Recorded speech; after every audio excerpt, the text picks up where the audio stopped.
بسم اللہ الرحمن الرحیم۔ السلام علیکم ورحمۃ اللہ وبرکاتہ۔ اسلامک وے آفیشیل میں خوش آمدید۔ حضور نبی کریم صلی اللہ علیہ وآلہ وسلم کا ارشاد ہے کہ خود حق تعالیٰ اور اس کے فرشتے سحری کھانے والوں پر رحمت نازل فرماتے ہیں۔ کس قدر اللہ جل جلالہ کا انعام اور احسان ہے کہ روزہ کی برکت سے اس سے پہلے کھانے کو، جس کو سحری کہتے ہیں، امت کے لیے ثواب کی چیز بنا دیا، اور اس میں بھی مسلمانوں کو اجر دیا جاتا ہے۔ بہت سی احادیث میں سحر کھانے کی فضیلت اور اجر کا ذکر ہے۔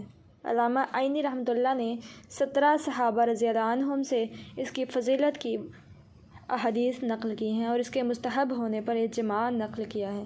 بہت سے لوگ کاہلی کی وجہ سے اس فضیلت سے محروم رہ جاتے ہیں، اور بعض لوگ تراویح پڑھ کر کھانا کھا کر سو جاتے ہیں اور وہ اس کے ثواب سے محروم رہتے ہیں، اس لیے کہ لغت میں سحر اس کھانے کو کہتے ہیں جو صبح کے قریب کھایا جائے، جیسا کہ قاموس نے لکھا ہے۔ بعض نے کہا ہے کہ آدھی رات سے اس کا وقت شروع ہو جاتا ہے۔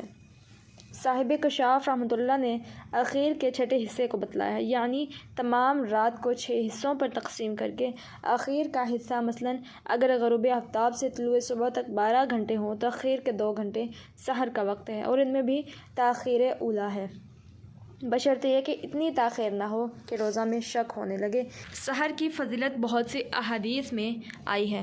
نبی کریم صلی اللہ علیہ وآلہ وسلم کا ارشاد ہے کہ ہمارے اور اہل کتاب یہود و نصارہ کے روزے میں سحری کھانے سے فرق ہوتا ہے کہ وہ سحری نہیں کھاتے۔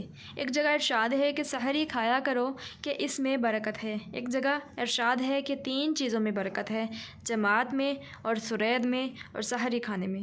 اس حدیث میں جماعت سے عام مراد ہے نماز کی جماعت، اور ہر وہ کام جس کو مسلمانوں کی جماعت مل کر کرے کہ اللہ کی مدد اس کے ساتھ فرمائی گئی ہے۔ اور سرید گوشت میں پکی ہوئی روٹی کہلاتی ہے جو نہایت لذیذ کھانا ہوتا ہے۔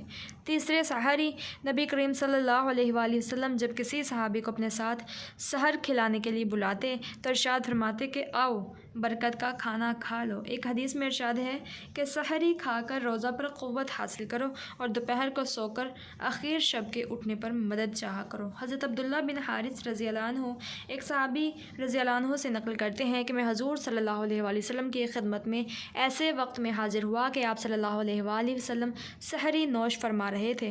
آپ صلی اللہ علیہ وآلہ وسلم نے فرمایا کہ یہ ایک برکت کی چیز ہے جو اللہ نے تم کو عطا فرمائی ہے، اس کو مت چھوڑنا۔ حضور صلی اللہ علیہ وآلہ وسلم نے متعدد روایات میں سحور کی ترغیب فرمائی ہے، حتیٰ کہ ارشاد ہے کہ اور کچھ نہ ہو تو ایک چھہارا ہی کھا لے یا ایک گھونٹ پانی ہی پی لے۔ اس لیے روزہ داروں کو اس ہم خرما اور ہم ثواب کا خاص طور سے اہتمام کرنا چاہیے کہ اپنی راحت، اپنا نفع اور مفت کا ثواب، مگر اتنا ضروری ہے کہ افراط اور تفریط ہر چیز میں مضر ہے، اس لیے اتنا کم کھائے کہ عبادات میں ذوق محسوس ہونے لگے، اور نہ اتنا زیادہ کھائے کہ دن بھر کھٹی ڈکاریں آتی رہیں۔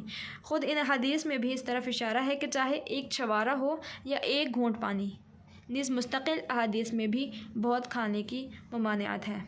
شرح احیاء میں عوارف سے نقل کیا ہے کہ سہیل رحمۃ اللہ بن عبداللہ 15 روز میں 1 مرتبہ کھانا تناول فرماتے تھے، اور رمضان المبارک میں 1 لقمہ۔ البتہ روزانہ اتباع سنت کی وجہ سے محض پانی سے روزہ افطار فرماتے تھے۔ حضرت جنید رحمۃ اللہ ہمیشہ روزہ رکھتے، لیکن اللہ والے دوستوں میں سے کوئی آتا تو اس کی وجہ سے روزہ افطار فرماتے، اور فرمایا کرتے تھے کہ ایسے دوستوں کے ساتھ کھانے کی فضیلت کچھ روزہ کی فضیلت سے کم نہیں۔ اور بھی سلف کے ہزاروں واقعات اس کی شہادت دیتے ہیں کہ وہ کھانے کی کمی کے ساتھ نفس کی تادیب کرتے تھے، مگر شرط وہی ہے کہ اس کی وجہ سے اور دینی اہم امور میں نقصان نہ ہو۔